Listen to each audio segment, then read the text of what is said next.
हुजूर सल्लल्लाहु ताला अलैहि वसल्लम की सुन्नत पर अमल करना चाहते हो, नौजवानों पहले से ये समझ करके चलो, मेरे घर में जिनकी शादियां नहीं हुई उनके लिए कह रहा हूं, जिनकी हो चुकी उनके लिए भी पहले से जहन में ये बात फिट कर लो, मैं अगर शादी करने जा रहा हूं तो मेरे घर कोई ऐसी खातून आने वाली है जिसको हो सकता है बात करने में पूरा सीखी हुई ना हो, खाने पकाने के माहिर ना हो सकता है वो खानदानी मामलात को न समझे, मुझे हर एक चीज को उसे सिखाना होगा। तुम अगर पहले से ये सब चीजें जहन में रखोगे तो झगड़े और ना इत्तेफाकी की बात नहीं आई। तुम पहले से एक्सपेक्टेशन ये रख करके बैठे हो कि ये 7वें आसमान से सीख करके आई हुई है घर में, कभी कुछ बातचीत हो गई तो सीधे झट से यही कहा, क्या तुम्हारे अम्मा बाप ने यही सिखाया था, यही बात। और सास भी अपने बहू से यही कहती है, रोटी नहीं बने, अम्मा क्या सिखाई तेरी तुझको, अब तक क्या करती रही। मेरे अजीजों, रसूल पाक सल्लल्लाहु ताला अलैहि वसल्लम के पास हजरत आयशा जब आई, 9 साल की उम्र में थी, उनकी सहेलियां कहती हैं आटा गूंथते गूंथते वो सो जाती थी, उसी में सो जाती थी, रात हो जाती थी। हुजूर पाक सल्लल्लाहु ताला अलैहि वसल्लम ने एक दिन भी सख्ती नहीं फरमाई कि आयशा आटा गूंथते गूंथते सो गई, आटे में ही हाथ रह गए। हुजूर अकरम सल्लल्लाहु ताला अलैहि वसल्लम ने उन्हें मह कामिल बनाया। ये अल्लाह के रसूल सल्लल्लाहु अलैहि वसल्लम के अखलाक करीमा है। औरतों को तुम जिस कदर अच्छी तरबियत दोगे, तुम्हारी मोहब्बत उतनी ही उनके दिलों में होगी और उतनी ही अजमत भी बढ़ेगी, उतनी अजमत बढ़ेगी। और रसूल पाक सल्लल्लाहु ताला अलैहि वसल्लम की इस अजीम सुन्नत पर भी अमल होगा। बाज लोग ये सोचते हैं कि फुल हाई क्वालिफाइड चाहिए, पूरी तरह से मैच्योर चाहिए, तो तुम्हारा ये एक्सपेक्टेशन बाज दफा तुम्हें धोखा दे देता है। तुम जो कुछ भी सोच करके रखे हो वो नहीं आई, चिड़चिड़ हो जाता है, दिमाग में अलग अलग वसवसे आने लगते हैं, फिर दूसरे का ख्याल आने लगता है, और फिर दूसरी भी वैसी निकली तो क्या करोगे। इसीलिए अखलाक रसूल ये है। अल्लाह के नबी सल्लल्लाहु अलैहि वसल्लम के पास वो औरतें आई जो अलग अलग खानदान की थी, अलग अलग मिजाज की थी, अलग अलग कबीलों की थी। अरे यहूदियों के खानदान से हुई बिन अख्तब की बेटी सफिया रज़ियल्लाहु ताला अन्हा हुजूर के घर आई, उनके पूरे रस्म रिवाज अलग थे, सारे खानदानी मामलात अलग थे, लेकिन क्या कभी वो मिसमैच हुई हुजूर के साथ। रसूल पाक सल्लल्लाहु ताला अलैहि वसल्लम ने उनके साथ भी जिंदगी कैसे गुजारी। हजरत सफिया रज़ियल्लाहु ताला अन्हा हुजूर सल्लल्लाहु ताला अलैहि वसल्लम की बारगाह में जब आई, देखें हुजूर अदल कैसे करते थे बीवियों के साथ। ये खानदान था बनी इसराइल का, यहूदियों का, हजरत मूसा अलैहिस्सलाम से जो चला है वो खानदान था। मूसा अलैहिस्सलाम की औलाद वो मदीने तैयबा में थी, उन्हीं के खानदान से हजरत सफिया आई थी। जब शादी हुई तो औरतों में आपस में बातें होती रहती, सौतनों के मामलात रहे। हुजूर की एक ज़ौजा हजरत आयशा हैं जिनके बाप सिद्दीक़ अकबर हैं, एक ज़ौजा हुजूर की हजरत हफ्सा हैं जिनके वालिद उमर इब्न खत्ताब हैं रदियल्लाहु ताला अन्हु। एक हजरत अबू बकर की बेटी हुजूर के निकाह में है, एक हजरत उमर की बेटी हुजूर के निकाह में। ये दोनों मिलती थी तो बड़ी लंबी बातें भी होती थी, खानदान एक था। इनके बीच में हजरत सफिया आ गई, अलग खानदान की, यहूदी खानदान से आई थी, लेकिन हुजूर के निकाह में आई थी। हजरत सफिया को दोनों छेड़ने लगी, क्या कह करके कहा कि सफिया हुई बिन अख्तब है ना तेरा बाप, यानी यहूदियों के कबीले का सरदार है। हजरत आयशा कहती है मेरे बाप तो सिद्दीक़ अकबर हैं। हजरत हफ्सा कहती है मेरे बाप तो उमर इब्न खत्ताब हैं, जिनकी नेकियां हुजूर ने इस तरह फजीलतें बयान फरमाई। हजरत सफिया के दिल में थोड़ा सा वो लगा कि ये दोनों अपने अपने बाप पर फख्र कर रही। हुजूर पाक के हुजरे में आई, गमगीन थी। अल्लाह के नबी सल्लल्लाहु अलैहि वसल्लम ने पूछा सफिया क्या मामला है। कहा आयशा भी और हफ्सा भी ताना मार रही हैं। कहा क्या कहा उन्होंने। आयशा कहती है मेरे बाप अबू बकर हैं, हफ्सा कहती है मेरे बाप उमर हैं, तेरे बाप तो यहूदी खानदान का सरदार है। हुजूर ने फरमाया जाओ अब जवाब दो आयशा को भी और हफ्सा को भी।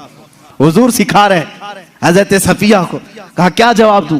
कहा जाके कहना मेरे बाप मूसा अलैहिस्सलाम हैं, मेरे चाचा हारून अलैहिस्सलाम हैं और मेरे शोहर मोहम्मद रसूलुल्लाह हैं।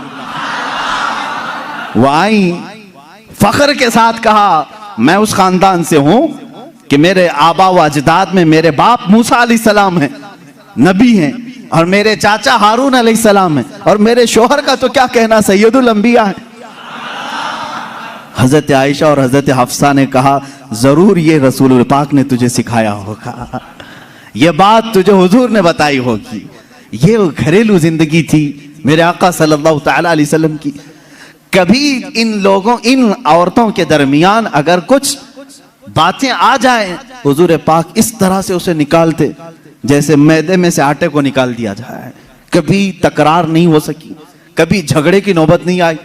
दो बीवियों वाला जानता है कि उसे संभालना कितना मुश्किल होता है। हाँ, एक अजीम जंग में वो उतरा होता है, एक तरफ इंडिया एक तरफ पाकिस्तान, बीच में बॉर्डर में वो खड़ा रहता है। एक हाथ इसके पास, एक हाथ उसके पास, पता नहीं कौन सा टूटे कौन सा बचे। लेकिन अल्लाह के नबी सल्लल्लाहु तआला अलैहि वसल्लम 11 अज़वाज मुतहरात के साथ रहे और सबको बराबर इंसाफ के साथ रखा। कभी किसी खातून से कोई झगड़ा, ये किसी हदीस में नहीं मिलता।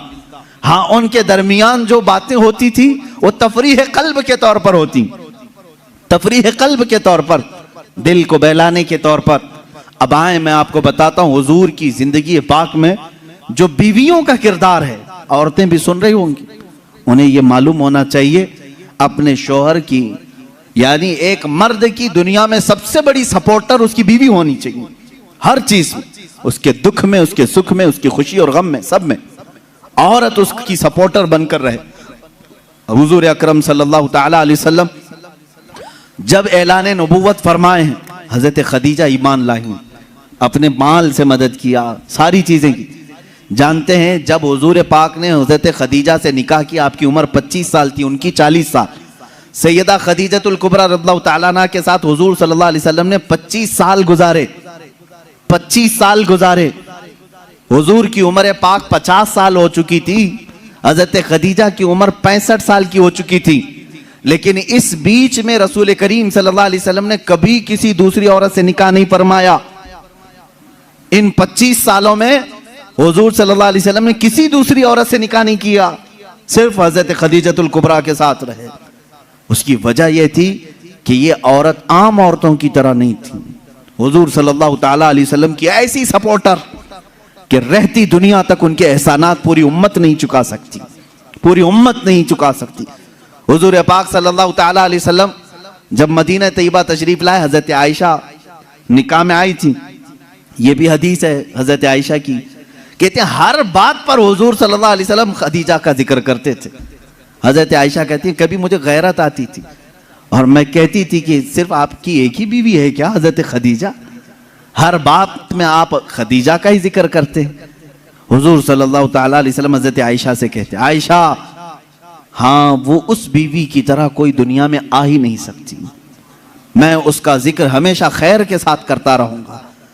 हजरत आयशा सिद्दीका जब कभी हजरत खदीजा के मुतालिक सवाल करती, मेरे आका फरमाते जब पूरे मक्का वालों ने मुझे झुटलाया था तो खदीजा ने अपनाया था।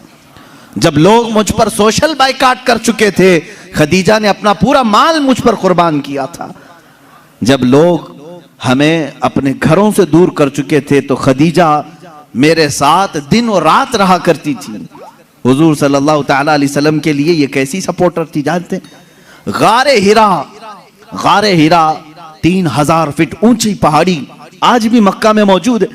मेरे आका सल्लल्लाहु तआला अलैहि वसल्लम अपनी इबादतों के लिए गारे हिरा जाते थे और वहां कभी कभार 2-2 दिन 3-3 दिन तक आप क़याम फरमाते। हुजूर पाक सल्लल्लाहु तआला अलैहि वसल्लम के लिए हजरत खदीजा अपने घर से खाना लेकर दिन में 2 मरतबा, कभी 2 दिन में 3 मरतबा ऊपर चढ़ करके जाया करती। आज जो गए हैं उम्रा या हज के लिए, जिन्होंने चढ़ाई की होगी उन्हें मालूम है, एक बार चढ़ के आने के बाद 8 दिन सो जाते हैं लोग, इतनी तकलीफ होती है। बहुत ऊंची पहाड़ी है और माँ सैयदा खदीजतुल कुबरा रज़ियल्लाहु तआला अन्हा रोजाना अपने रफीक हयात सरकार दो आलम सल्लल्लाहु अलैहि वसल्लम के लिए अपने घर से खाना लेकर उतनी बुलंदी पर जाती। और कभी हुजूर सल्लल्लाहु अलैहि वसल्लम उतर रहे होते गारे हिरा से, या अपने घर के बाहर आकर खड़ी होकर इंतजार करती। लोग गुजरने वाले कहते हैं खदीजा आ जाएंगे तेरे शौहर, अभी ऊपर से उतर रहे हैं, तू बाहर क्यों खड़ी है, छांव में खड़ी हो जा। हजरत खदीजा कहती मुझे ये जेब नहीं देता कि मेरे शौहर धूप में चले आ रहे हो और मैं छांव में खड़ी रहूं।